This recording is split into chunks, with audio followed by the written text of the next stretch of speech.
Homestead steelworkers lost the one thing that protected them, control of the mill gates, because their own company decided they were disposable. Their jobs, their leverage, and their safety were taken away in plain sight, and the country barely paused. On July 6, 1892, in Homestead, Pennsylvania, the victim was the Union steelworkers of the Amalgamated Association at Carnegie Steel's Homestead Works. The central injustice was simple. Force replaced bargaining, and working men were treated as an obstacle to be removed. The beneficiary of that shift was management power, Henry Clay Frick, operating for Carnegie Steel, taking control of access, timing, and violence. One concrete piece of evidence remains uncontested. Roughly 300 armed Pinkerton agents arrived by river barge to land at the plant. This film will show how an event that crossed into open bloodshed could be absorbed into order without lasting public scandal, and who needed it to be remembered that way. The late 19th century liked to imagine itself as the age of progress. Steel rising into bridges, rail lines tying continents together, factories turning raw ore into modern life. But progress in that period was also a style of public relations, carefully managed reputations, polished philanthropy, portraits that outlived the smoke. America's industrial fortunes were being converted into legitimacy in real time, and legitimacy depended on one rule. The private decisions could not look private. They had to look inevitable. The year matters because 1892 sits at the hinge of two stories the public was told to keep separate: innovation on one side, labor unrest on the other, when in truth they were bound together at the mill gates. By the summer of that year, Homestead was not merely a workplace. It was a fortified boundary between two claims of authority. The men who believed the terms of labor were a matter for negotiation, and the operators who believed the works could be reopened by force. The moment negotiation became inconvenient, newspapers would frame what followed as an outbreak, an eruption of unruly labor, a regrettable clash, a disorder to be contained, because those were the categories that protected the larger narrative of national advancement. A strike could be discussed. An administrative decision to import armed power into a community was harder to square with the era's self-image. The reputational stakes were not abstract. The steel business was building not only products, but names, and names were becoming a kind of inherited property. In private, the vocabulary changes. It stops speaking about wages and starts speaking about control, about access routes, timing, and the removal of obstacles. This is where the record grows colder. The question is not whether tension existed. It always exists where wealth depends on discipline. The question is why the moment it turned physical was treated almost immediately as a necessary correction rather than a rupture. When a dispute becomes blood and is still absorbed as order, something has been decided in advance about whose life counts as a cost. If you want continued access to these closed records, follow Beyond the Golden Halls and leave a like, not as applause, but as a signal that the archive still matters. Homestead's story begins where industrial history prefers not to linger, at the edge of the river in the early light, with a factory complex waiting behind fences. On July 6, 1892, the mill gates became a line that would no longer be negotiated. Roughly 300 Pinkerton agents approached on barges, armed, intending to land and force the works open under the authority of Carnegie Steel's operator, Henry Clay Frick. The instrument was not metaphor. It was a contracted private force with rifles and orders. The immediate consequence was death and injury, and the decisive shift that followed was just as important as the gunfire. The conflict stopped being about terms and became a pretext for repression. At scale, with the state waiting in the wings, and yet within the same country that celebrated steel as civilization, the violence at Homestead could be folded into a story of necessity, because the record that endures is not the sound of shots, but the paper that survives them. One quiet question remains, a locked drawer, a stamped date, and a river route that ends at a gate.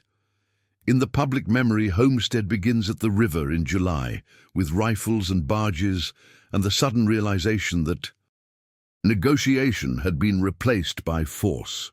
But the first trace does not sit in July. It sits earlier, where a labor dispute is quietly reclassified before any shot is fired, and where the people who would bleed from that classification are not allowed to see the paper that made it possible. In April 1892, while the strike still belonged, at least in language, to the realm of bargaining, a different kind of planning was already in motion. The trace is not a dramatic memo with a confession. It is the presence of security arrangements and operational timing inside the strike's own reconstructed timeline, a contract logic, a logistical logic, the kind of preparation that assumes conflict will be solved not by agreement, but by controlled entry. This is what makes it a trace. It appears not as a headline, but as a structure, a plan to ring the mill, to manage access points, to place armed men where working men had previously stood as the human boundary of their own leverage. The entity at the center of this trace is Henry Clay Frick, operating the Carnegie Steelworks with the authority of an owner's hand. A strike committee can vote, workers can assemble, but a plant operator can alter reality. He can decide what is open and what is closed, what is trespass and what is work, what counts as order and what will be prosecuted as disruption. That is power in its most practical form. It does not argue with your position. It changes the conditions under which your position can exist. The action in April is administrative. That is precisely why it matters. The move is framed as protection of property, as prevention of disorder, as security. Yet the form it takes, arrangements that anticipate armed landing by river before dawn, treats the situation as a military problem, not an industrial negotiation, not a disagreement over wages and recognition, a military problem, an objective to be taken, a perimeter to be controlled, a workforce to be bypassed. The moral wound begins here, because once a labor dispute is written into the category of conquest, the workers cease to be participants in a contract and become obstacles in a plan.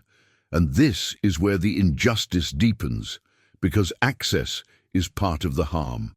Who had access to this planning in April 1892?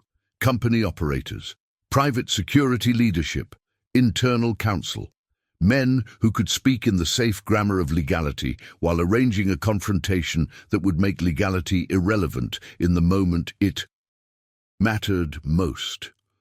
The union steelworkers of the Amalgamated Association, the people whose bodies would absorb the impact, were not given access to the operational design that would determine where and how violence would occur.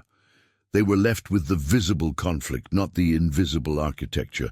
The trace shows up in the way later accounts and timeline reconstructions can't avoid acknowledging preparation.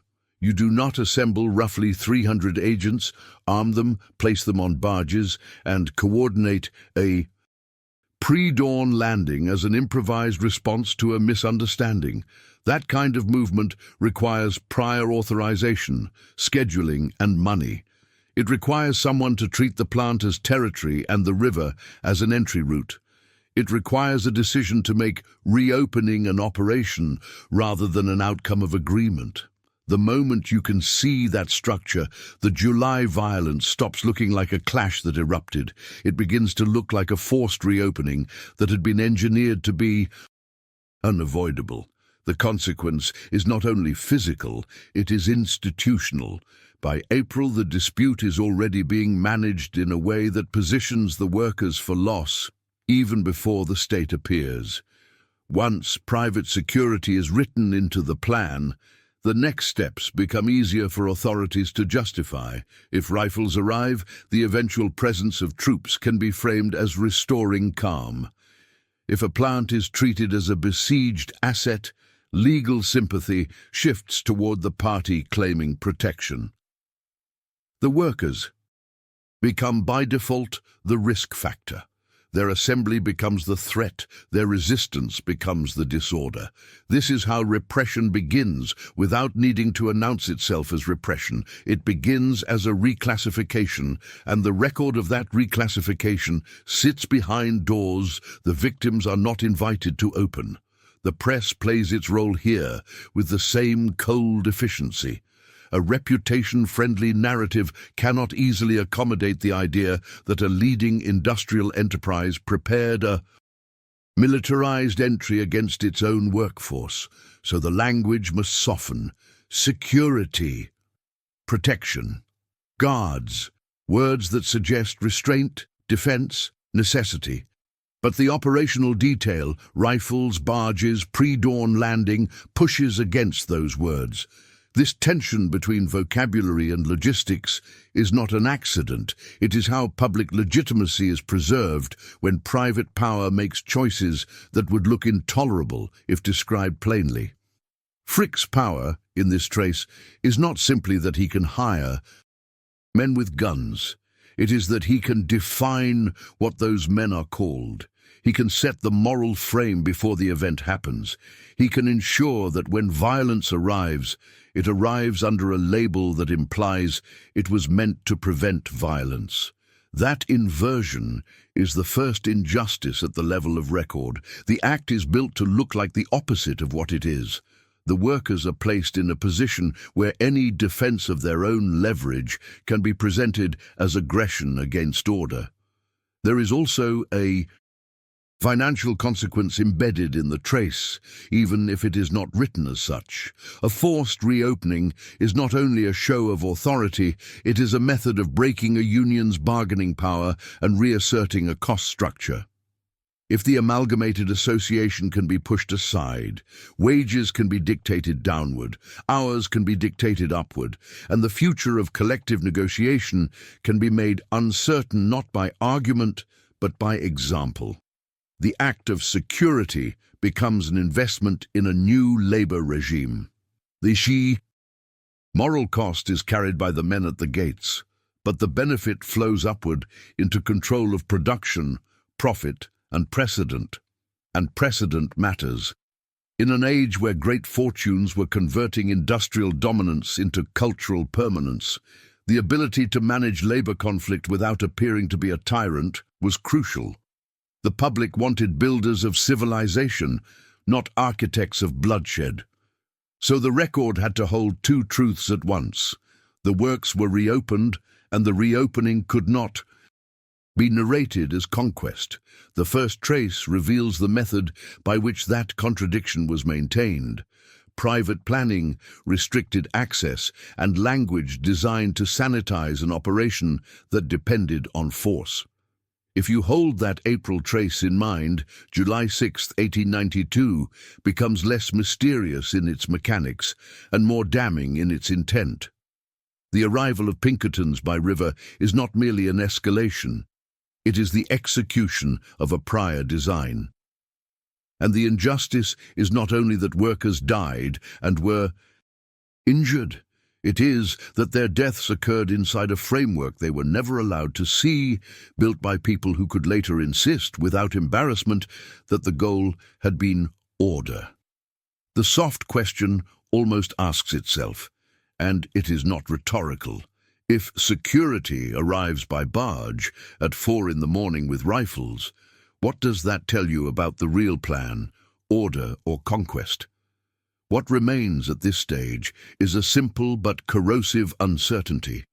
Where, exactly, did the authority to convert a labor dispute into an armed operation become fixed on paper, and who signed off on the timing, the route, and the rules of engagement? The river does not keep minutes. The gates do not file reports. But somewhere in April 1892, behind council and operational planning, the dispute was already being moved into a category from which the workers could not return with their power intact. Picture the scene that the trace implies, not in July but in preparation. A river route marked before dawn. A barge. Deck planned for armed men and a set of mill gates treated like a perimeter to be taken. An operation waiting in the dark with paperwork that still hasn't fully surfaced. By the time the smoke cleared at the mill gates, the most dangerous fight was no longer happening on the river or on the gravel outside the works.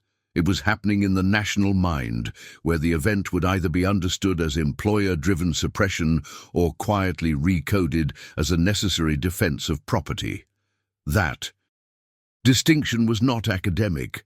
For the union steelworkers of Homestead, it determined whether their injuries would be treated as evidence of a crime or as the unfortunate price of restoring order. In the summer of 1892, steel was not just an industry. It was the backbone of a modern identity Americans were learning to admire: speed, scale, and the belief that private enterprise was building the country faster than government ever could. That admiration created a fragile kind of legitimacy, and legitimacy was the real terrain. It was fragile because it depended on a moral illusion that growth could be separated from coercion, that fortune could be separated from force. Homestead threatened that illusion by making force visible. This is why the framing mattered more than the blood. If what happened at Homestead was widely recognized as a planned employer assault on workers' collective power, then the story of American progress would carry a permanent stain. It would mean the Steel Age was not merely hard, it would mean it was engineered, administratively and deliberately, to crush a lawful association when it became inconvenient. It would mean a labor dispute had been treated as a military problem on purpose. And once the public accepts that, every later act of benevolence, every library, every gift, every cultural prestige project starts to look less like generosity and more like reputation laundering, a beautiful surface applied over a method. So the company did not need to win morally. It needed something colder and more reliable. Public acceptance that the Homestead Works was, first and last, a property question. Because property questions have a built-in moral advantage in the American legal imagination. A man defending his rights sounds stable. A group defending their collective leverage is easy to describe as a mob. The language does the work before the facts can. Security becomes the approved word for private violence. Order becomes the approved outcome of suppression. And once those words are in place, the victims can be injured without the event being treated as a confession. The practical danger to the workers was immediate. When an industrial conflict is framed as disorder, the mechanisms that follow are not negotiation mechanisms. They are enforcement mechanisms. The workers' actions stop being interpreted as bargaining. They begin to be interpreted as obstruction, and obstruction invites intervention, not because someone suddenly discovers a new legal principle, but because the public is prepared to accept a familiar script. The state must step in to restore peace, even if peace means removing the workers' ability to resist. On July 12, 1892, that script became physical. The Pennsylvania National Guard arrived in Homestead and effectively took control of the area around the works, restricting the strikers' capacity to control access and shaping the reopening under armed supervision. That is a concrete action of power, an occupation in everything but name. The consequence was equally concrete. Once troops were present, the balance of force ceased to be local. The Union steelworkers were no longer facing only company strategy. They were facing the weight of institutional legitimacy. The dispute could now be managed as a security problem with uniforms, bayonets, and formal authority. And in that transition, the workers lost something that does not easily return: the presumption that their claim to the mill was human and contractual, not merely disruptive. This is where the danger becomes more than physical. When troops arrive, the story becomes harder to challenge. State presence itself implies necessity. It suggests the workers caused a crisis that required discipline. It does not matter in that moment who initiated the violence or who engineered the conditions.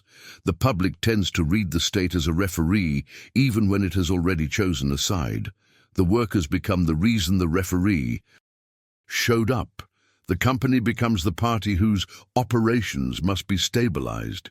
The mill is recast as a threatened asset rather than a site of livelihoods, and once the mill is understood that way, the workers can be treated as removable. A second danger followed right behind that reframing: legal and reputational containment. A large industrial institution like Carnegie Steel did not need the public to love what happened. It needed the public to accept the governing premise that management had the right to reopen the plant by any means framed as lawful protection. The company's legitimacy did not depend on innocence.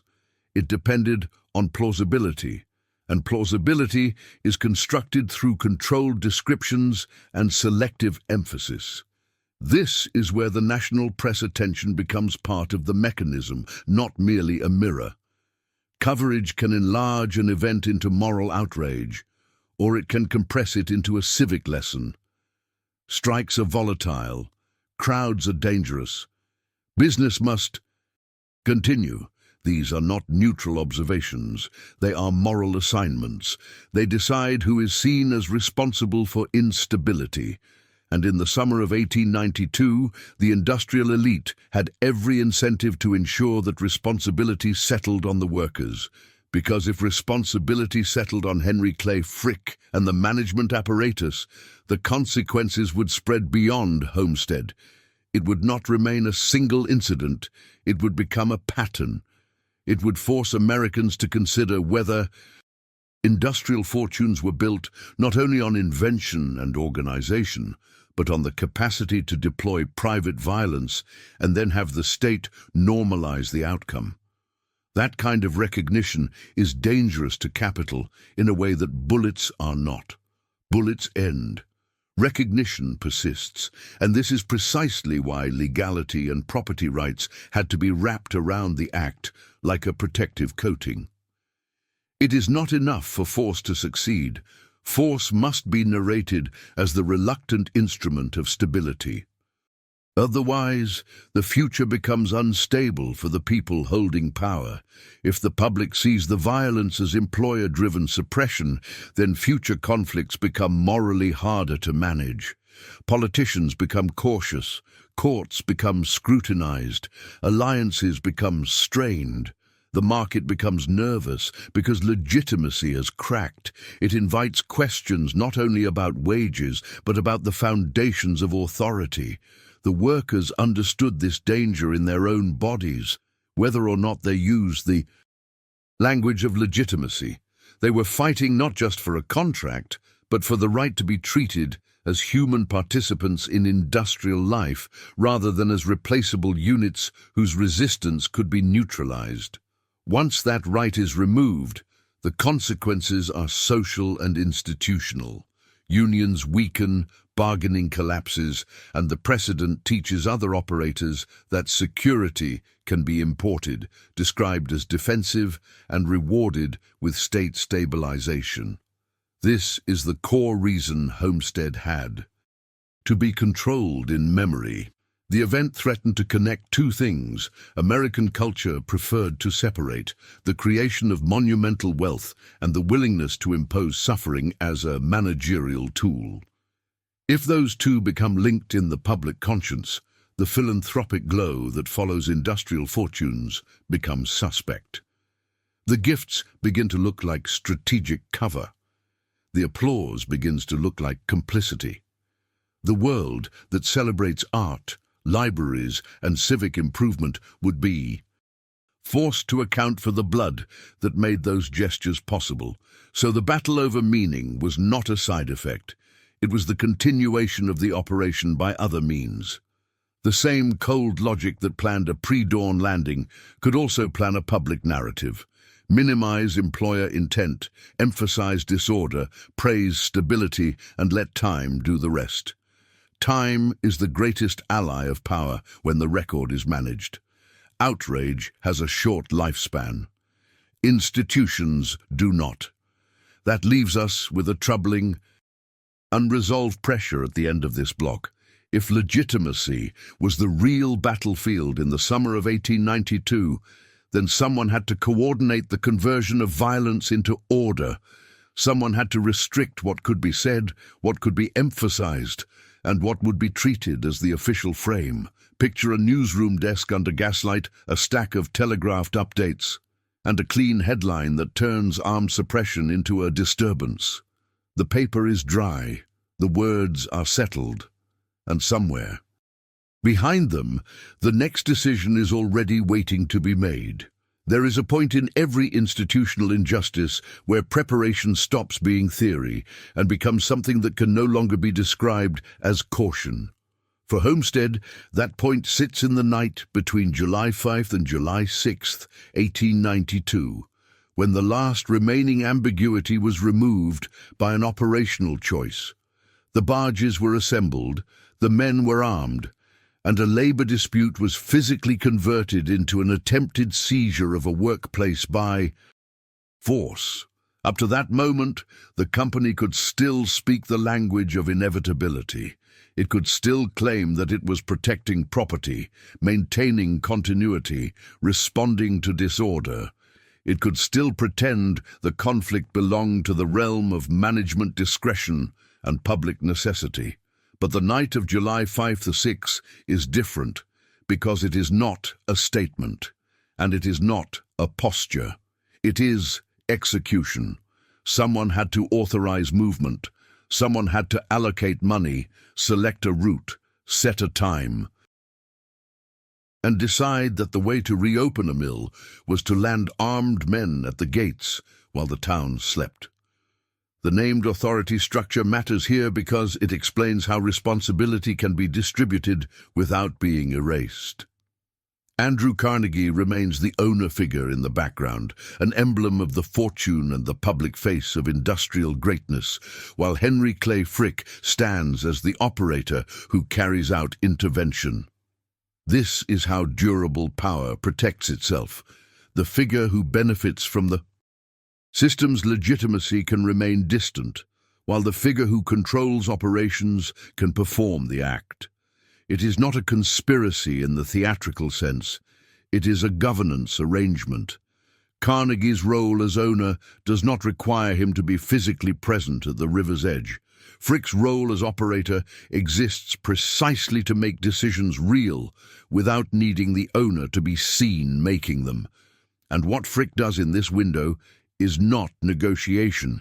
It is intervention with timing and hardware. The attempted landing is coordinated to break the picket line, not to speak to it. The barges are not carrying mediators or notices. They are carrying men with rifles, arriving before dawn, in a configuration designed to take control of access. That is a concrete action of power, and it is the moment when the company's narrative of order becomes inseparable from coercion. You can call it security, you can call it protection, but a pre-dawn landing of armed agents is not a defensive posture. It is an entry plan.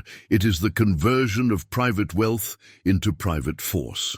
To understand why this is a decision point rather than a mere event, you have to look at what it does to the moral and legal structure of the conflict. A strike is, at least in principle, a contest of endurance and bargaining leverage. It is meant to pressure terms. But once armed men are sent to force the works open, the conflict is no longer primarily about terms. It becomes about legitimacy under threat. It becomes a question of whether industrial management can treat a workforce as an obstacle to be removed with contracted violence. And once that question is posed in real blood, the dispute cannot return to ordinary bargaining without someone pretending the blood did not matter. This is where the language of administration reveals its sharp edge.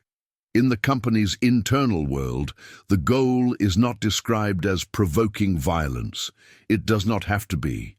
The goal is described as reopening, maintaining operations, protecting assets, restoring control. These are words that sound neutral until you attach them to the method chosen on July 5 to 6. Control of what? Exactly. Control of a gate, control of a perimeter, control of the conditions under which men can work or refuse to work. When the method is armed intervention, the administrative vocabulary does not soften the act. It masks it, allowing the same institution to speak about necessity while it imposes harm. The union steelworkers of the Amalgamated Association are the ones forced into the trap created by this decision. If they stand down, their bargaining power collapses and their union's authority is broken by precedent. If they hold the line, they are placed in the position of resisting an armed entry that the public can later be told was security.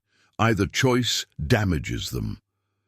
This is why the decision to intervene is not merely the company choosing a tactic. It is the company choosing the shape of the narrative that will follow. The workers will be made to look like the source of disorder because the intervention is staged to create a confrontation at the exact point where property and human bodies meet. The consequences begin immediately and extend beyond the riverbank. Once shots are exchanged, the conflict changes category. It invites state power, not because the state is suddenly interested in fairness, but because the state is interested in stability, and stability in an industrial town often aligns with continuous production and clear authority. The moment force enters, the argument becomes easier for officials to translate into a public security response. Troops, patrols, arrests, the machinery of control. The strike is no longer treated as an economic negotiation. It is treated as a threat to order. This transition is not an accident of chaos. It is the predictable effect of introducing armed intervention into a labor dispute.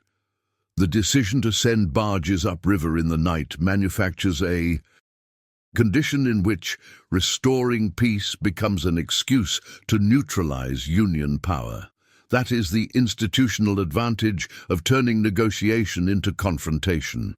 It draws in the kinds of authority that do not have to weigh the workers' claims, only their capacity to disrupt.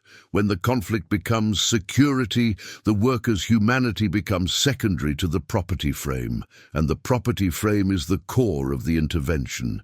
It is what the company needs the country to accept. If the public accepts that the mill is simply a thing to be protected, then the workers' injuries can be treated as collateral, and their resistance can be treated as lawlessness.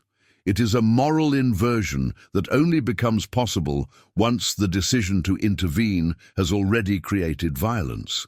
The violence then becomes proof of the workers' alleged danger, rather than proof of the employer's intent. That is how a planned intervention can be retroactively described as a response. Even now, the most revealing detail is not the gunfire itself, but the choreography that came before it. The time chosen, the route chosen, the method chosen. A plan to land before dawn is a plan that relies on surprise, reduced visibility, and the hope of a controlled outcome. It is a plan designed to minimize negotiation and maximize compliance. It treats the town and its workers as variables to be managed rather than people to be addressed. And once that is the chosen method, the ensuing violence is not a tragic deviation, it is a foreseeable consequence. That is the decision, and it is the moral fulcrum of this story. A private institution, led operationally by Henry Clay Frick under the ownership shadow of Andrew Carnegie, chose to convert a labor dispute into an armed operational problem on the night of July 5 to 6, 1892. The consequence was not only death and injury, it was the permanent removal of the dispute from the realm of bargaining and into the realm of state-backed stabilization, where the Workers' leverage could be treated as a threat rather than a right. What remains unresolved is not whether the barges moved, or whether rifles were present, or whether shots were exchanged. The unresolved question is narrower and colder. What exact instruction, what authorization, what preserved fragment of record can still tell us who fixed the terms of that intervention, who decided the hour, who signed off on the route, who turned reopening into an operation with guns? Hold the final image. Two dark barges drifting upriver before dawn, the water carrying them toward the mill gates, and the last quiet moment before a decision becomes irreversible. The most lasting violence at Homestead was not only what happened when private rifles met the crowd at the gates. It was what happened after, when power altered the environment itself so thoroughly that the dispute could no longer be fought on human terms. The turning point has a date, and it carries the weight of an institutional decision that reclassifies a whole town.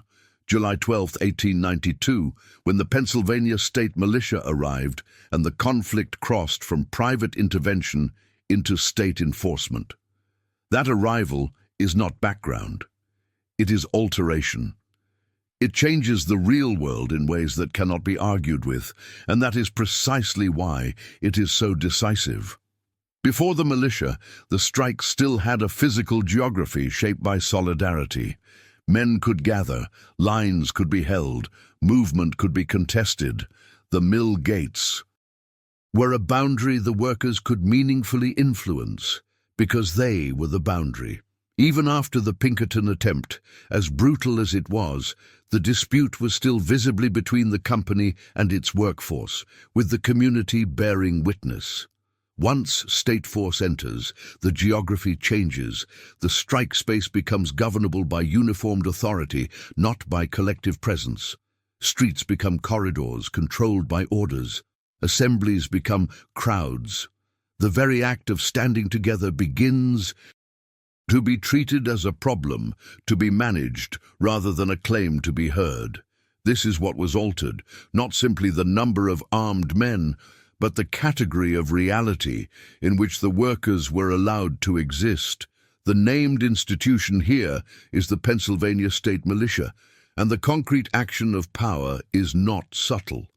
With troops on the ground, the state can restrict movement, set perimeters, and reassign what counts as lawful presence around the homestead works. The workers lose control of the most basic lever they had left, the ability to physically deny the reopening. The town's balance shifts, not because persuasion succeeded, but because control was imposed. And when control is imposed by the state after private gunfire, the official story acquires a dangerous convenience. The state's presence itself suggests the workers must have been the threat. This is where manipulation becomes structural. A labor conflict that began as an argument over terms is reframed as restoring order. That phrase does not merely describe, it transforms. It tells the public what to believe they are watching. It teaches them to interpret soldiers not as an intervention on behalf of management's objective, but as neutral guardians of stability. It teaches them to interpret strikers not as skilled men defending a contract, but as a source of disorder requiring containment. The public does not need to be convinced of every detail. It only needs to accept the frame. This is about order, not rights. About property, not people. The effect is slow but real, and it is one of the most brutal consequences of alteration. The union's leverage collapses over time because the conditions that made leverage possible have been removed. The amalgamated association's practical power depended on collective control of access and the moral legitimacy of their claim. When the state can hold the perimeter, the strike stops being an instrument of pressure and becomes a test of endurance against a larger force.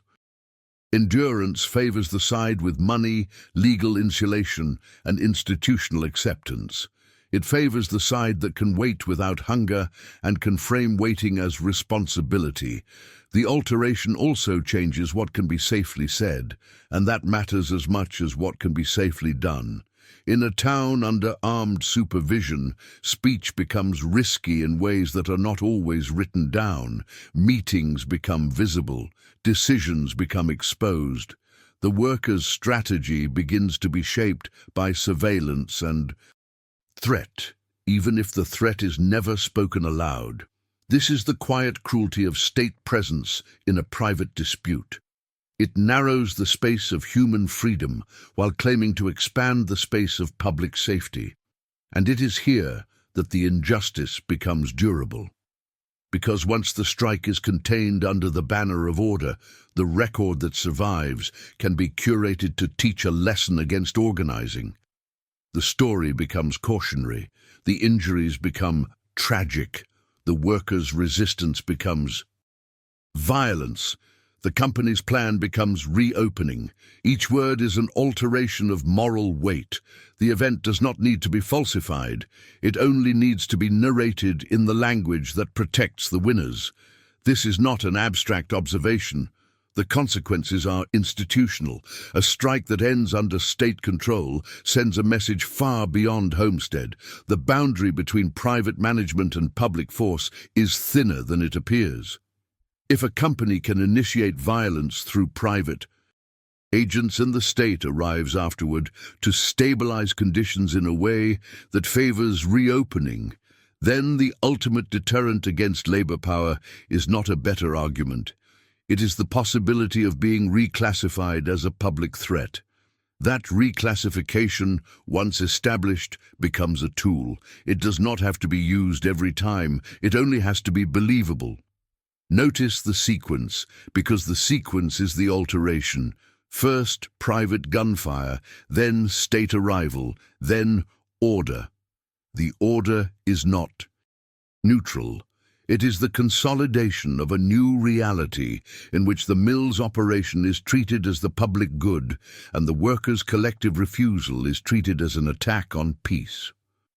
Once that chain is accepted, the moral injury becomes self-sustaining. It turns the victims into suspects. It turns the aggressor's objective into stability. It turns the public into an audience trained to applaud calm without asking how calm was produced. The workers, meanwhile, are left with consequences that do not make headlines but shape lives: weakened union standing, diminished bargaining power, and the slow realization that the law and the press can be arranged to treat their survival as secondary. The strike becomes not only a defeat, but a warning embedded in institutional memory. And warnings of this kind are valuable to power precisely because they discourage future resistance without requiring future bloodshed. So this is what was altered on July 12, 1892, the town's balance of force, the meaning of assembly, and the moral frame through which the nation would remember what it had seen. It is an alteration with a long tail, because once restoring order becomes the accepted description, the employer's role in manufacturing the crisis becomes easier to blur, and the workers' role in defending themselves becomes easier to criminalize. The soft question is the sharp one, and it cuts to the heart of how official stories are built. When the state arrives after private gunfire, who gets reclassified as violent in the record that survives? Hold the closing image. A uniformed line at the edge of the works, bayonets catching light, the mill gates no longer contested by workers' bodies, but governed by commands. While the story that will be printed tomorrow quietly decides who the country is allowed to blame. Once the militia line became part of Homestead's landscape, the question stopped being whether the strike was justified and became something colder. Who exactly gained durable power from the sequence of lockout, force, and official legitimacy? Because injustice is not measured only by suffering. It is measured by who is permitted to convert that suffering into advantage that lasts. By November 20th, 1892, the strike ends in defeat, and the beneficiary can be identified without speculation. The key winner is managerial control over labor conditions at the Homestead Works, and by extension, the owner's authority over the terms of industrial life. The loss is not only a lost contest, it is the collapse of union power in steel at the precise moment when skilled workers still had a credible claim to shape production as more than hired hands. In that sense, the benefit is not money counted in a single ledger. It is the consolidation of governance, who gets to decide wages, hours, hiring, and the very definition of obedience inside the mill. The named figures in the chain remain the same, and that continuity is part of what makes the outcome so instructive. Andrew Carnegie sits behind the enterprise as the emblem of ownership, the figure whose legacy would later be polished into a story of civic uplift. Henry Clay Frick is the operator who proved that force could be introduced into a labor dispute and then domesticated into order by institutional reinforcement. But the beneficiary is not only these men as individuals. The beneficiary is the managerial structure that their roles represent, the principle that the mill belongs to, capital's governance alone, and that skilled labor's collective bargaining can be broken without the enterprise losing legitimacy. To see that benefit clearly, you have to look at what the workers lost beyond the picket line. The Amalgamated Association was not a symbolic club. It was a mechanism by which skilled steelworkers could bargain from the reality that production required their knowledge. Their value gave them leverage. Their organization turned that leverage into terms. The victory for management by November 1892 was the removal of that mechanism from the center of steel's future, not necessarily through a single proclamation, but through a practical reordering of what was possible.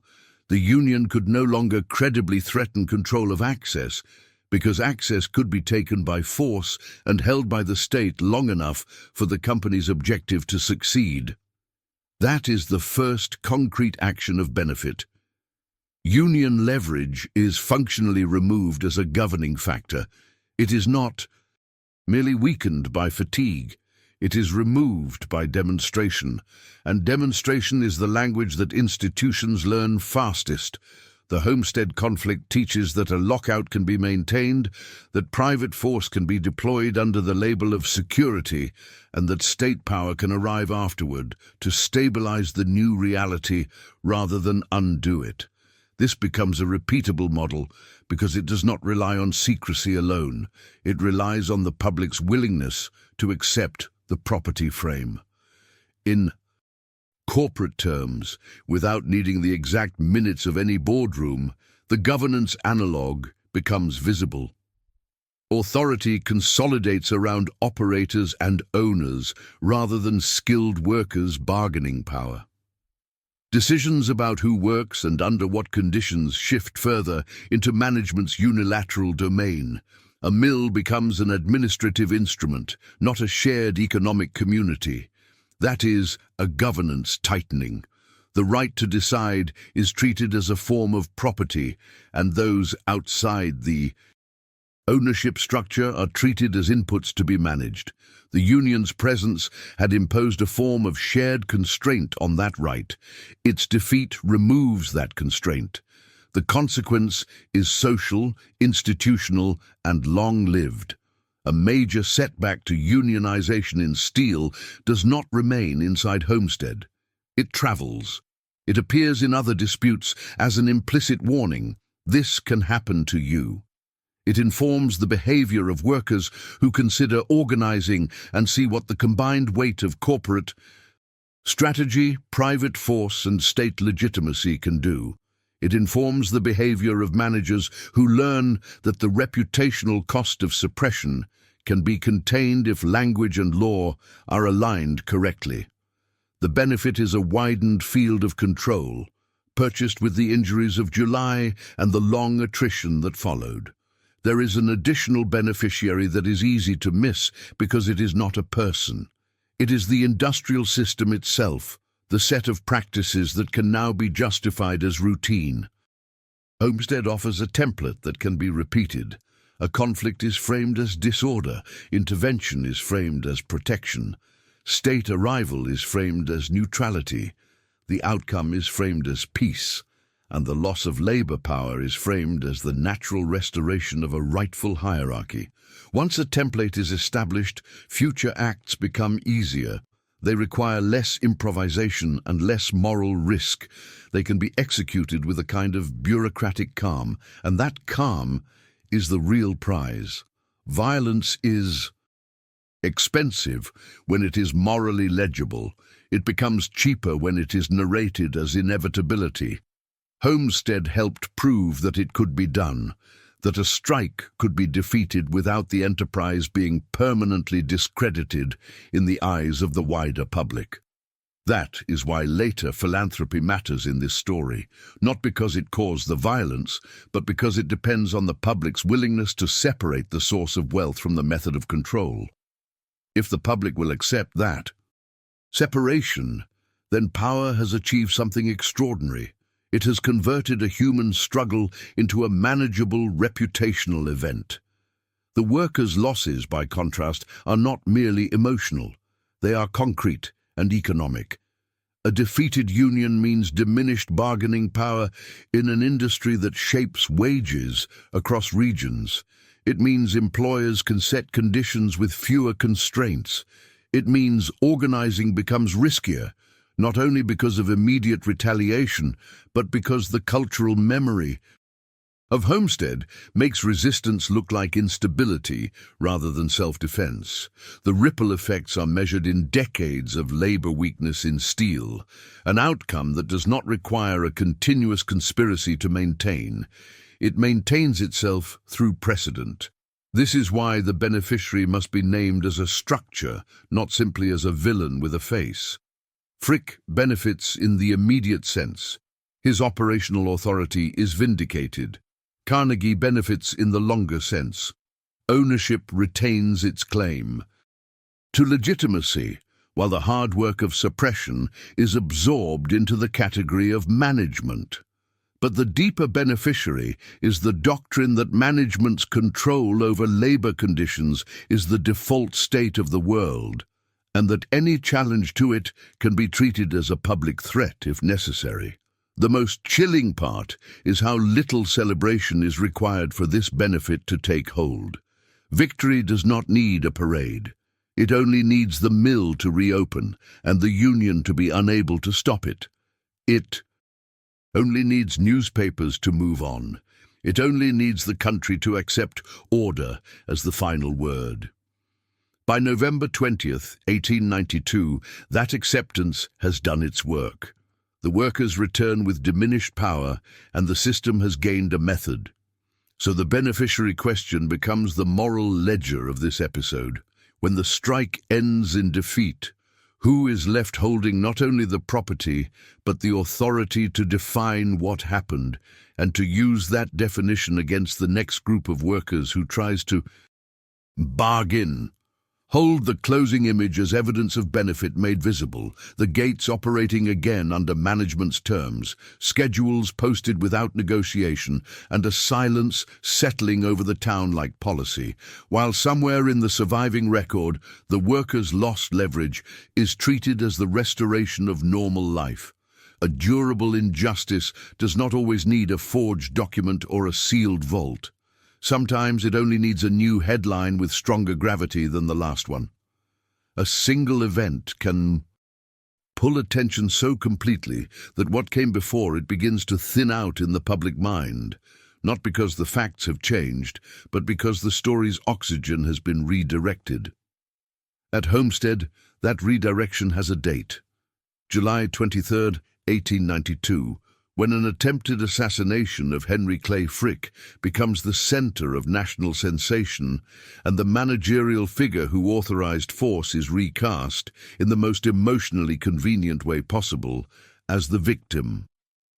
The entity matters here because it is not Anonymous. Henry Clay Frick is not a bystander who happened to be caught in a storm.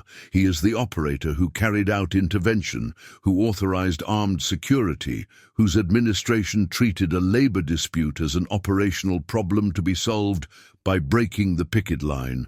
But when Alexander Berkman attacked Frick, the narrative frame did something that violence often allows institutions to do. It switched moral focus from structural harm to personal drama. Suddenly the country had a single wounded man in an office instead of a dispersed field of injured workers whose names did not travel as cleanly in print. This is the disappearance. Not of the facts themselves. Records of deaths, injuries, and the earlier armed landing remain in fragments, but of attention, proportion, and moral emphasis. The workers' injuries, the families at the riverbank, the original choice to militarize a negotiation, and the state's later stabilization of that militarization begin to lose their central position in the story. They become background to a more emotionally legible plot. A prominent manager attacked, a courtroom spectacle, a clean moral binary available to editors and readers who prefer their conflicts simplified. The concrete action of power in this block is not a gunman's hand. It is the press's gravitational selection. What is amplified, what is minimized, and what is allowed to become the story.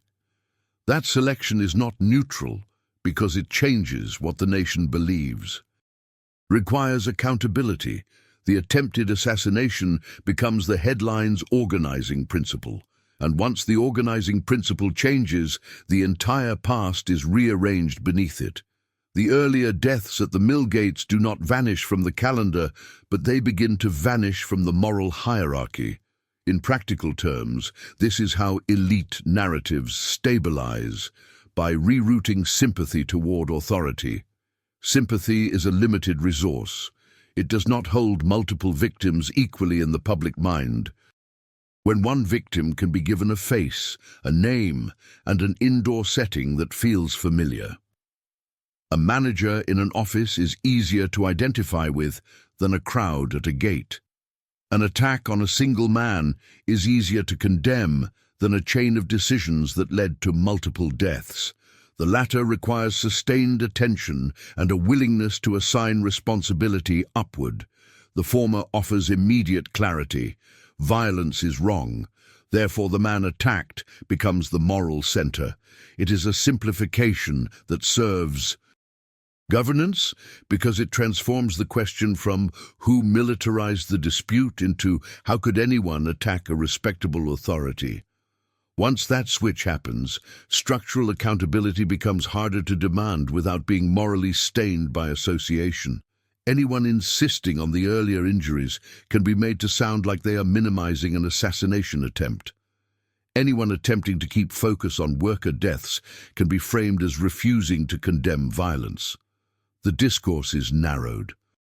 The public's attention is trained to treat the manager's body as the primary site of harm, while the workers' bodies become part of a regrettable disorder already absorbed into the category of what happens in strikes.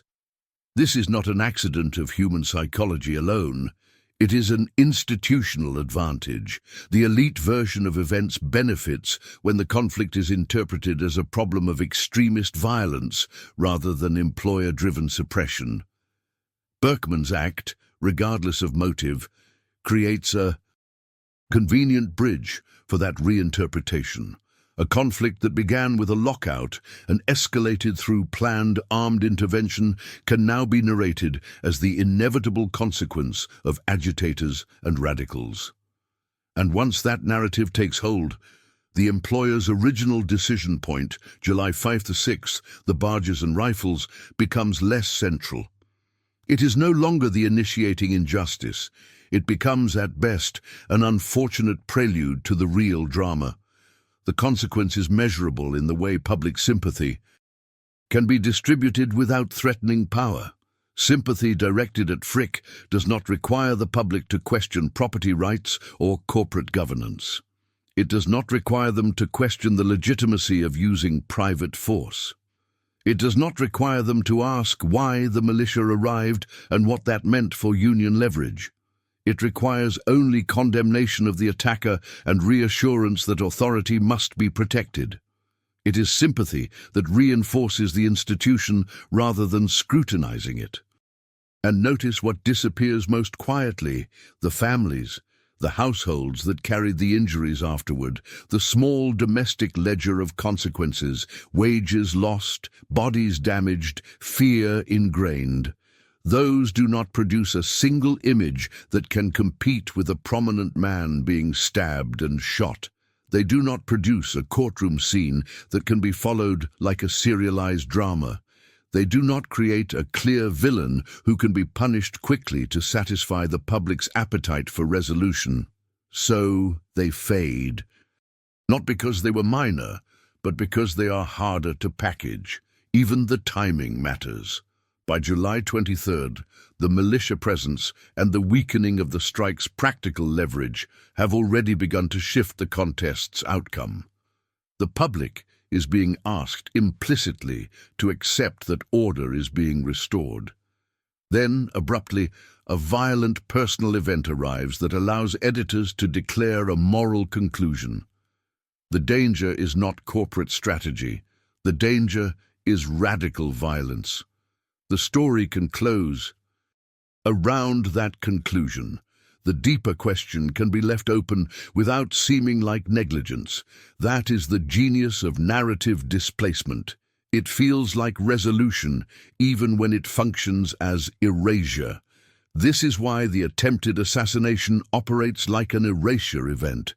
It does not remove documents from archives. It removes pressure from the people who would otherwise need to answer for a militarized intervention. It shifts accountability away from decision-makers and toward a single assailant, who can be tried, condemned, and used as proof that authority was under threat all along. In that arrangement, the manager becomes the injured emblem of stability, and the workers become the indistinct mass from which disorder allegedly rises. The injustice remains alive because the original harm has not been corrected. The union's loss continues. The deaths and injuries at the gates remain part of the record. But the public memory is now being built around a different centerpiece, one that protects the elite interpretation. And once public memory is reorganized, future retellings become easier. You can recount Homestead as a story about violence against management rather than violence initiated by management. You can teach it as a warning about radicals rather than a warning about corporate power. You can applaud stability without asking who paid for it.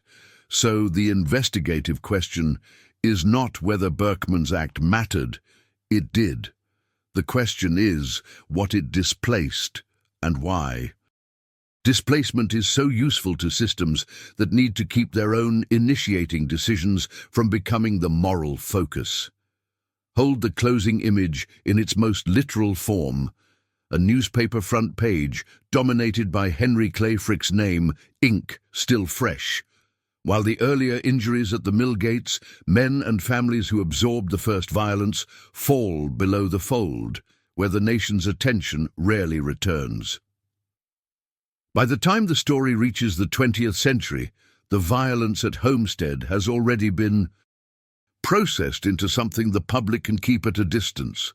It has been converted into history, and history, when managed, can be stored like any other artifact. Acknowledged without being felt, referenced without being weighed.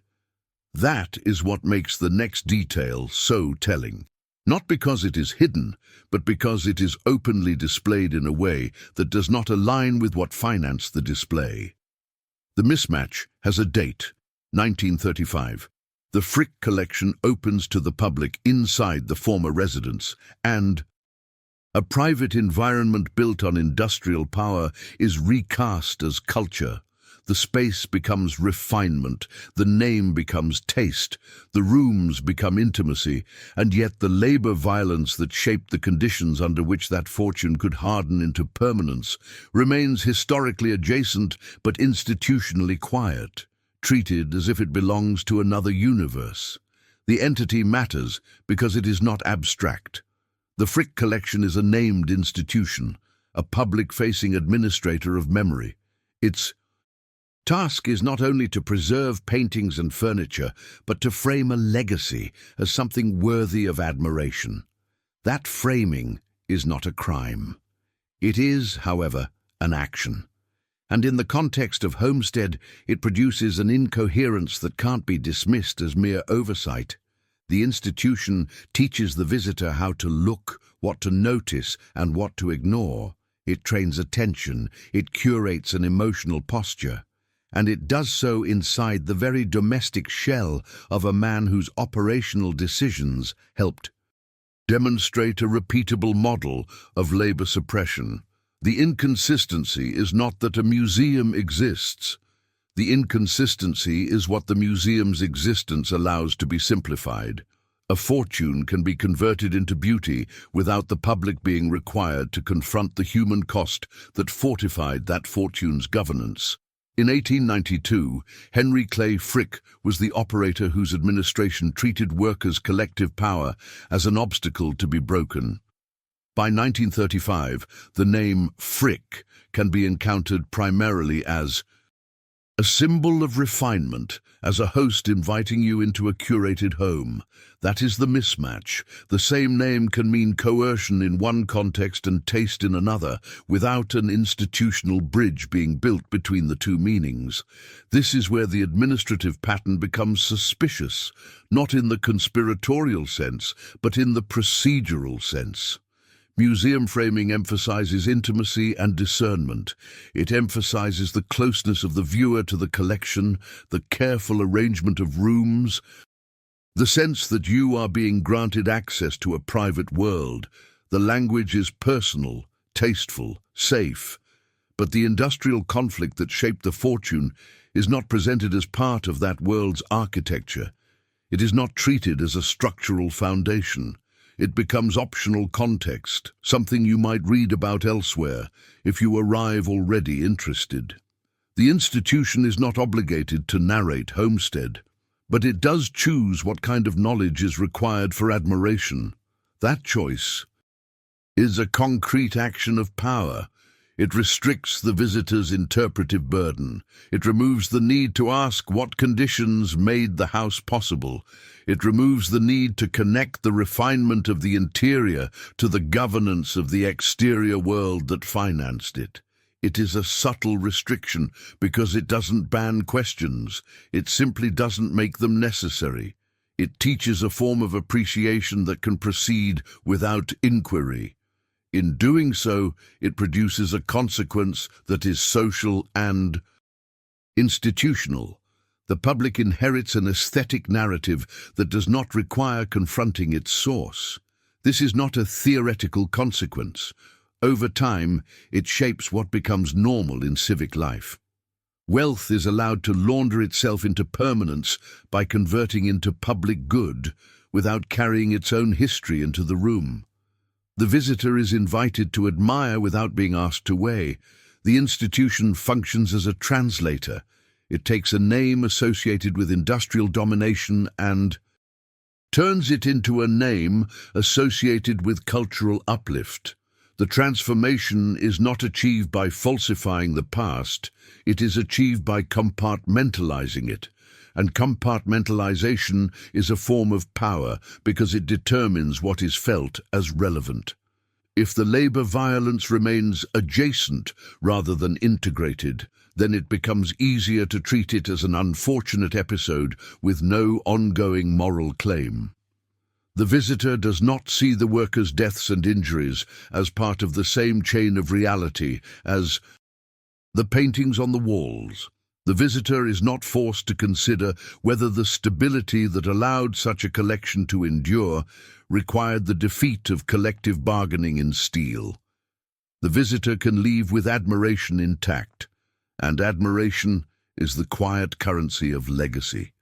The mismatch becomes sharper when you remember that Homestead was not merely a local disturbance.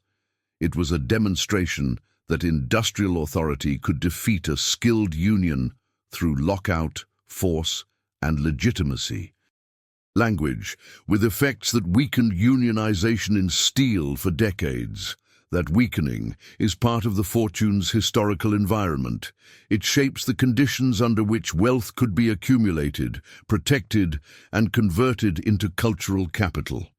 If you present the cultural capital without the environment that made it easier to secure, you are not simply leaving out a footnote. You are offering a narrative that is structurally incomplete by design. This is the detail that doesn't align. An institution built to preserve beauty does not need to erase history explicitly. It only needs to make history irrelevant to the experience it sells as education. And that is where the moral charge returns, because the original injustice at Homestead was not only violence, it was the conversion of human claims into a property problem, the reclassification of workers as disorder, and the stabilization of management's authority as normal life. A museum that invites admiration without inquiry echoes that same conversion in a quieter register. It trains the public to accept legacy as refined surface rather than contested foundation. The soft question is the one that exposes the pattern. If the mansion teaches you to admire, but not to ask what paid for it, what is the institution training you to do? This does not accuse the visitor. It describes a lesson the visitor is offered. The lesson is, look closely at what is beautiful and look away from what made it governable.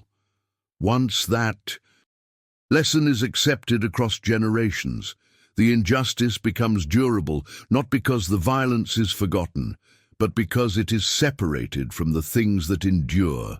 And the investigation moves forward here because the mismatch implies intention somewhere in administration.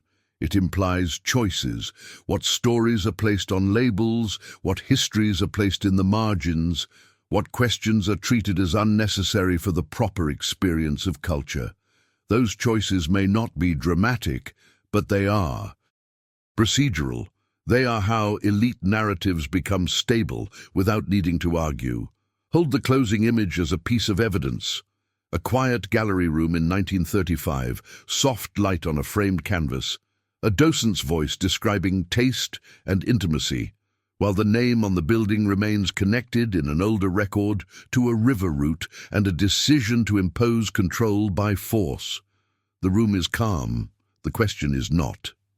By the time you reach 1950, the story is no longer vulnerable in the way it was in 1892. It has been stabilized by time, by repetition, by the post-war habit of converting power into heritage. The violence at Homestead can sit in textbooks as a hard episode from a rough century, while the cultural institutions that carry certain names can present themselves as permanent public gifts. That separation is not natural, it is maintained. And the risk, if the separation had been broken in the mainstream post-war narrative, would have been immediate for every network that depended on a clean story. 1950 is the anchor because it is a threshold year in American memory. The war is over. Prosperity is being sold as a national achievement. Television is beginning to reshape mass perception. Tourism and prestige culture expand, and institutions that once felt like private fortresses become part of public identity. By then, the Frick collection has been open to the public for 15 years, long enough for its aura to harden into something people call refinement, without feeling the need to ask what established the conditions for that refinement. The house becomes a civic landmark. The name becomes a cultural asset. And cultural assets, unlike industrial conflicts, are defended as if they belong to everyone. Now imagine what would have happened if, in that post-war environment, the separation had been publicly reversed in a way that could not be dismissed as marginal commentary. Not a small, radical pamphlet. Not a labor historian's footnote. A mainstream narrative that explicitly connected the museum's aura to the blood and coercion that stabilized managerial power in 1892. A narrative that treated Homestead not as a regrettable old clash, but as a foundational example of how certain fortunes learned to make force look like order, and how that order later paid for cultural permanence. The risk is not hypothetical in its nature, only in its timing, because the post-war cultural boom depends on reputations that can be presented as clean enough to support civic pride. Donors, boards, cultural press, and allied institutions rely on a shared premise that philanthropic legacy is separable from the harshness of accumulation. The moment you tie the two together in the popular mind, you threaten not just one institution, but an entire method of legitimacy. This is why the question, if this had come to light, is not rhetorical. The exposure would not have remained confined to one building. It would have forced a chain reaction through elite philanthropy networks that rely on mutual reinforcement. If a major museum's public narrative became inseparable from anti-union violence, every adjacent institution would face the same uncomfortable inspection. Which legacies are culture and which are management victories recast as public virtue? The concrete action of power in a scenario like that would not begin with a riot. It would begin with governance. Boards would intervene. Trustees would control messaging. Public relations would be activated under the language of protecting the institution. And the most telling actions would be administrative, because administrative actions are what preserve legitimacy without looking like coercion. A board could restrict access to certain interpretive materials. It could remove or soften language that creates direct causal links between wealth and suppression.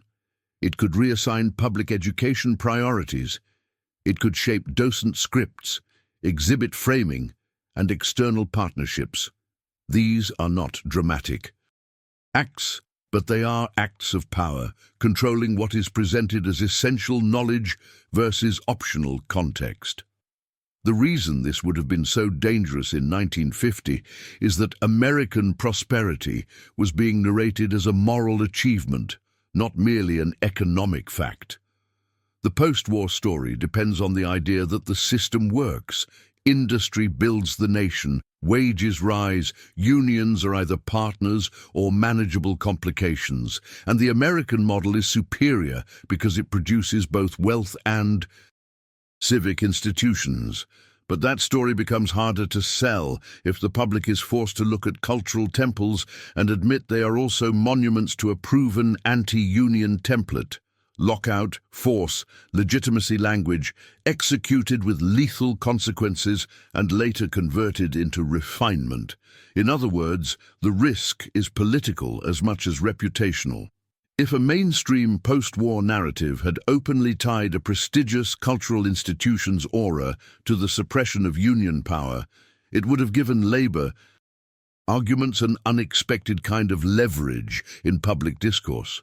It would have made it harder to treat union struggles as mere disruptions.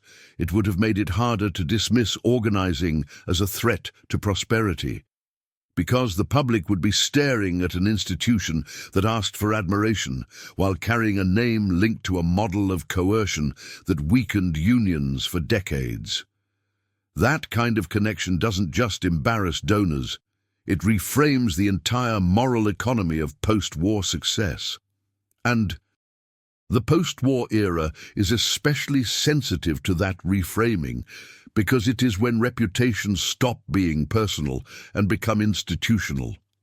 In 1892, a man like Henry Clay Frick could be attacked, defended, condemned, or debated as an individual figure in a single conflict.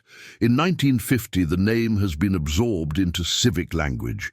The institution is no longer his, it is ours. That shift is itself a defensive shield. Once an institution is treated as a public good, critiques are easier to paint as assaults on culture, not as demands for accountability.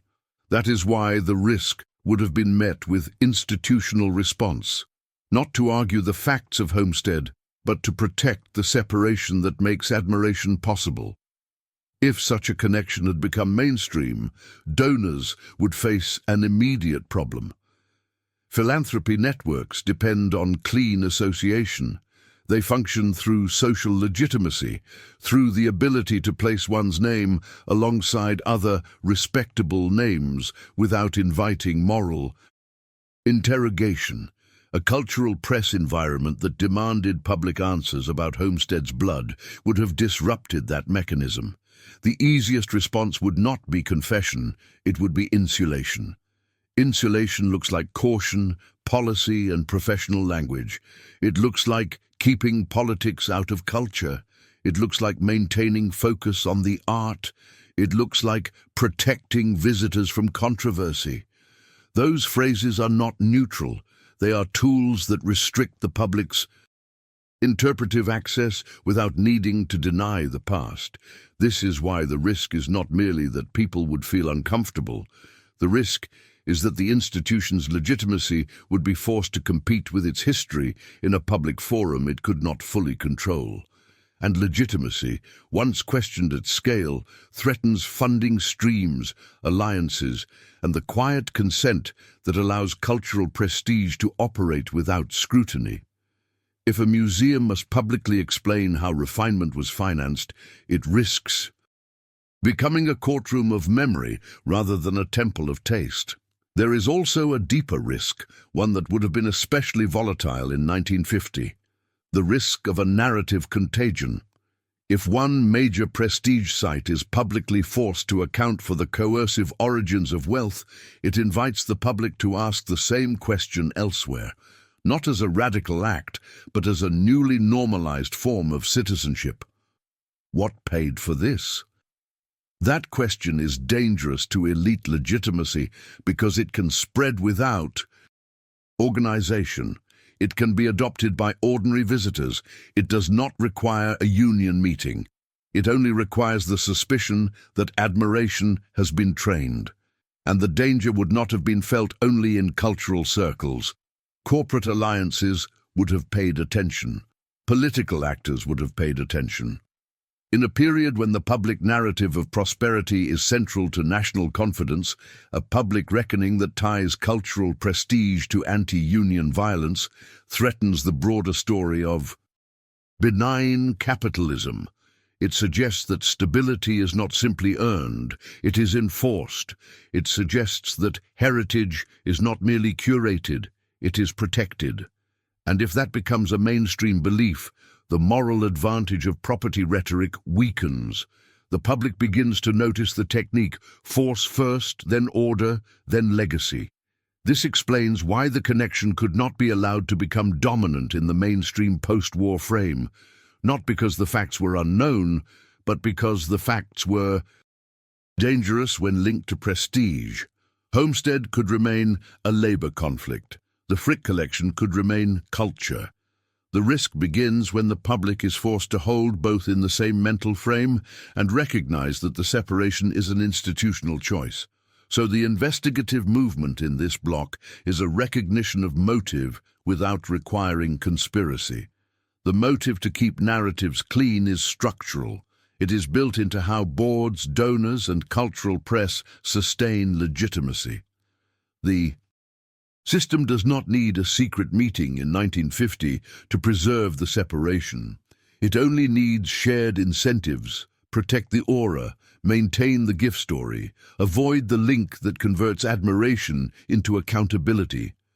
And when you understand the risk in those terms, the earlier mismatch stops being a curiosity and becomes evidence of a pattern. It tells you why the labor violence remains adjacent but quiet.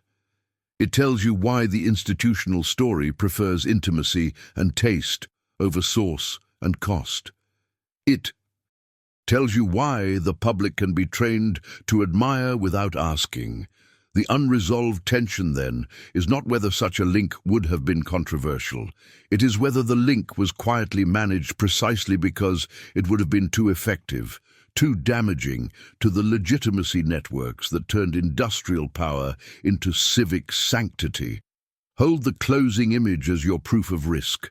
A television set glowing in a 1950 living room, a travel segment praising a refined museum interior, and a smooth, voice describing heritage, while the question that could have disrupted the entire story remains unasked, sitting like a withheld caption beneath the screen.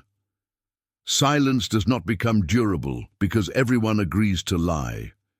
It becomes durable because the same set of phrases, repeated long enough, begins to feel like the only proper way to speak.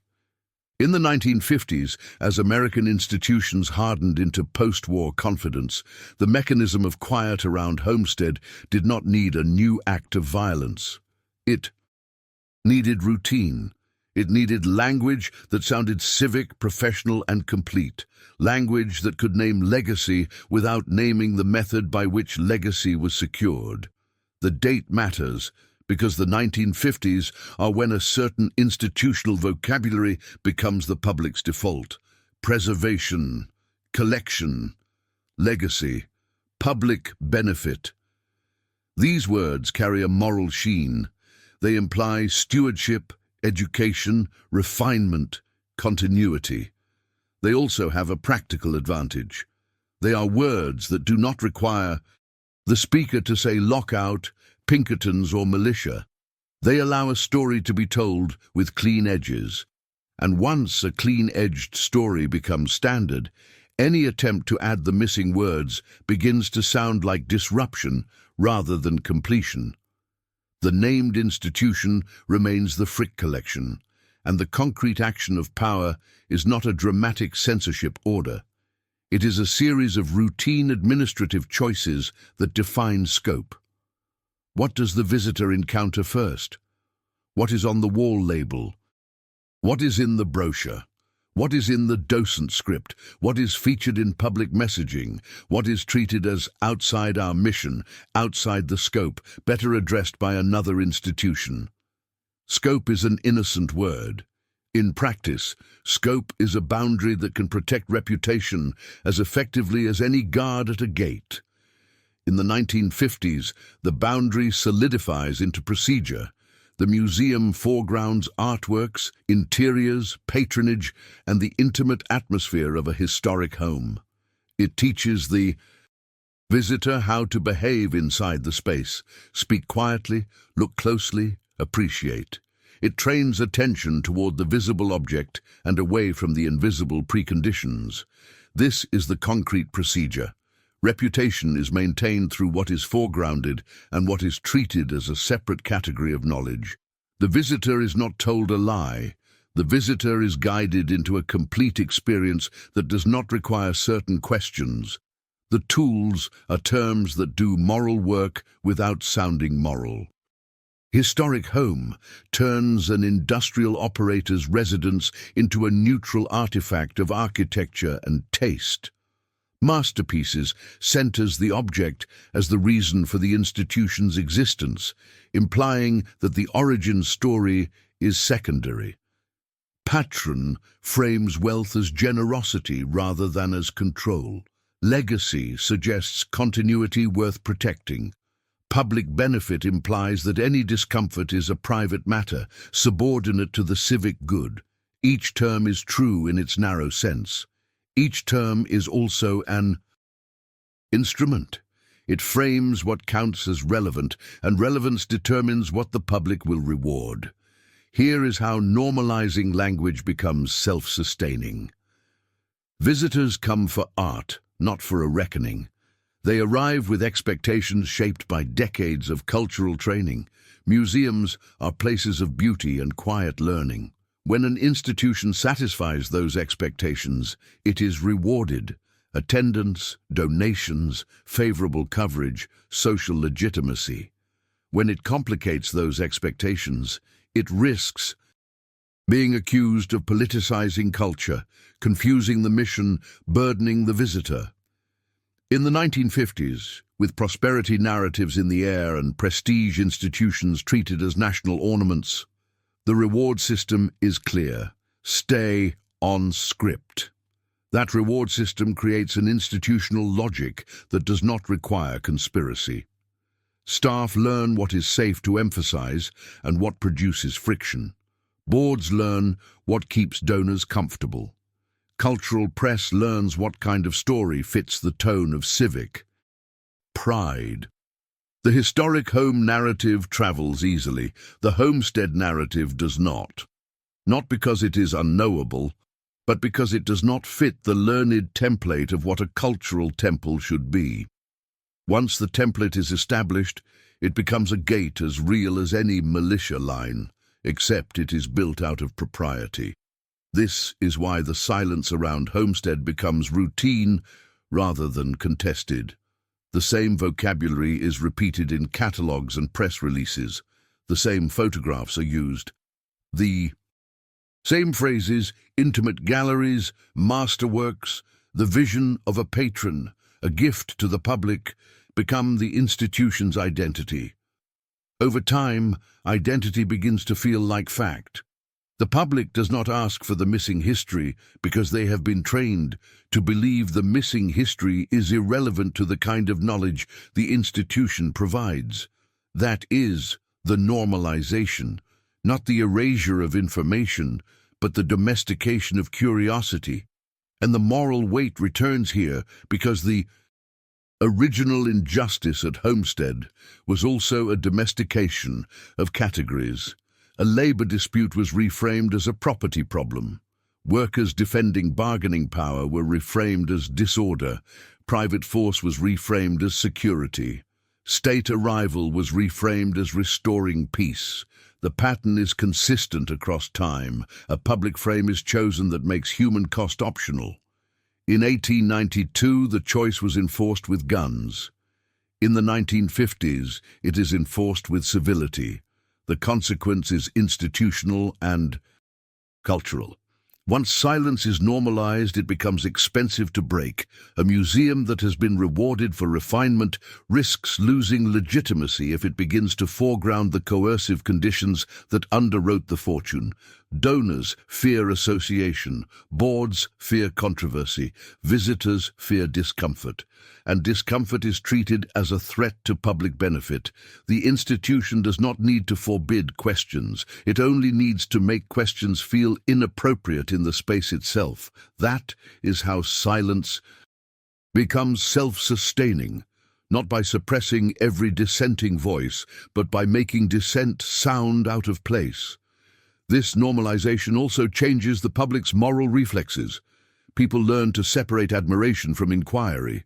They learn to accept aesthetic narratives that do not ask about sources. They learn to treat certain histories as political and therefore not suitable for cultural spaces. The result is a civic habit. The public becomes fluent in legacy language and less fluent in accountability language. And the elite version of events benefits because elite legitimacy is preserved by the public's learned comfort. If you want to see the mechanism clearly, watch how the institution's vocabulary can name almost everything except the decisive words. It can name the paintings, it can name the rooms, it can name taste, it can name preservation, but it does not need to name lockout, Pinkertons, or militia, because those words would pull the visitor into a different moral imposture, one that asks what paid for calm, what paid for permanence, what paid for the right to call a house historic rather than contested. The investigative movement here is not an accusation, it is an exposure of procedure. Once procedure is in place, the silence no longer looks like silence.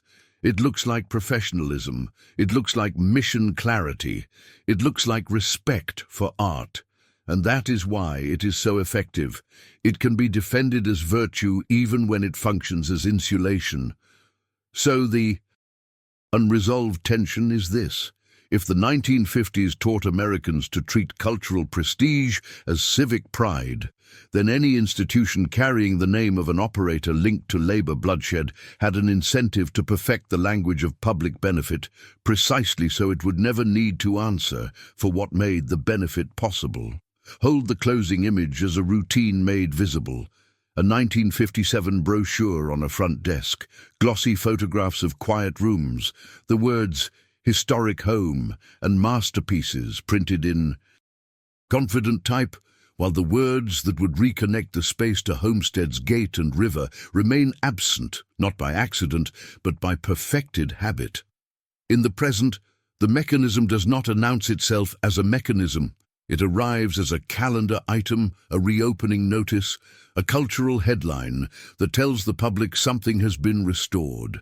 And that is precisely why the present matters. It shows what remains intact and what still does not need to be explained for prestige to work. On April 17th, 2025, the Frick Collection reopened to the public in its renovated Fifth Avenue home. The announcement language is familiar: revitalized historic spaces, new amenities, a renewed visitor experience, words that sound like care, continuity, and public benefit. The building, the name, and the tone return as a cultural icon, not as a contested inheritance. The event functions as a reaffirmation. The mansion is not merely preserved, it is reauthorized as civic refinement. This is what remained intact. The Fifth Avenue prestige frame. The architecture still performs permanence. The interior still teaches a visitor how to feel: quiet, appreciative, grateful for access. The institution still frames itself as a custodian of taste, a steward of objects worth reverence, a place where proximity to art is treated as a rare privilege. And because it is framed as privilege, the visitor's role is subtly defined in advance: to admire, to absorb, to receive. The past does not need to be denied for this to happen. It only needs to stay compartmentalized. The public can know, in an abstract way, that American industrial fortunes were harsh. The public can even know that Homestead was violent, but the reopened house does not require the public to hold those facts in the same frame as the galleries. The institution's success depends on that separation continuing to feel natural. In 2025, it still does. That is the present contradiction. The same society that condemns brutality in principle can still purchase tranquility through institutional storytelling without feeling it has purchased anything at all. Tranquility arrives as atmosphere. It is sold as experience. It is justified as preservation. The visitor is offered calm as proof of moral maturity. This is a place above conflict, above politics, above the ugliness of labor, above the crude world that built the wealth. And because the calm is real, the lighting, the restored rooms, the controlled sound of footsteps, it becomes persuasive. Calm is one of the strongest arguments an institution can make. But a calm room is not the same thing as an innocent origin. The unresolved part is not merely historical, it is structural. What remains unexplained is how often culture functions as a buffer around names built in violent labor regimes. The buffer is not a wall with a sign that says "keep out." It is a pattern of relevance. What counts as appropriate knowledge inside a museum? What is treated as outside scope? What is reserved for another building, another discipline, another time? In the present, that pattern is still rewarded. A reopening is celebrated as a civic achievement. The building's return is treated as a public good. Donors, boards, and cultural press can participate in the celebration without being forced into moral accounting, because celebration is framed as support for art, not as endorsement of history. The effect is subtle, but measurable. Each successful cultural milestone strengthens the idea that legacy is primarily aesthetic. Each reopening reinforces the habit that the proper relationship to such a mansion is admiration, not interrogation. Each press cycle that centers restoration, design, and visitor experience helps the institution continue the older procedure we traced through the 1950s. Language that is clean enough to be repeated indefinitely. Language that keeps the visitor's conscience unburdened. And yet, the injustice at the center of this film remains the same. Injustice, just at a different distance. Homestead was not only a tragic collision, it was a demonstration of how labor power can be broken by a sequence that is operational, repeatable, and later narratable as order. It showed how private force can be used, how state force can stabilize the outcome, how public attention can be redirected, and how sympathy can be rerouted toward authority. In the present, the museum's tranquility does not commit those acts again.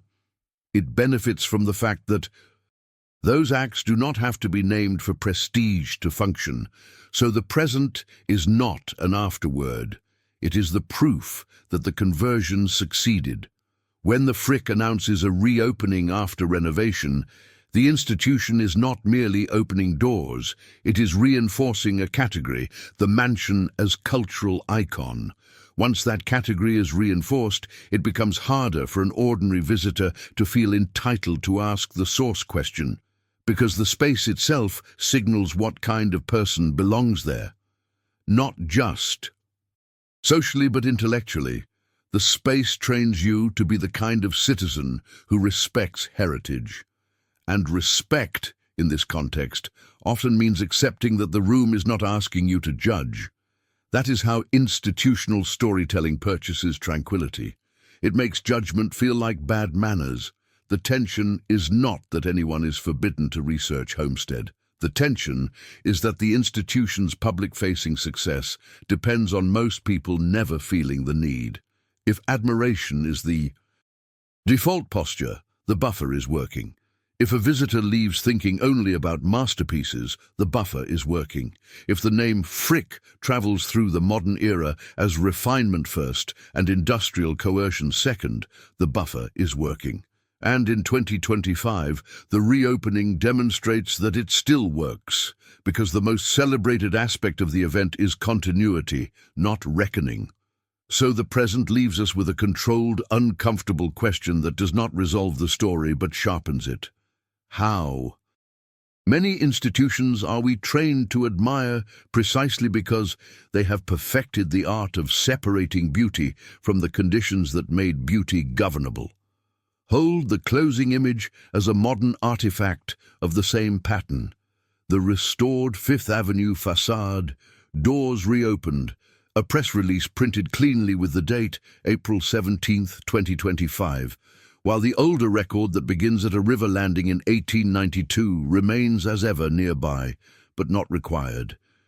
In April 2025, the doors opened again on Fifth Avenue, and the public returned, as it always does, quietly, reverently, into a house that has learned how to outlast its own origin. The restored rooms offered what they were designed to offer: calm, proportion, permanence.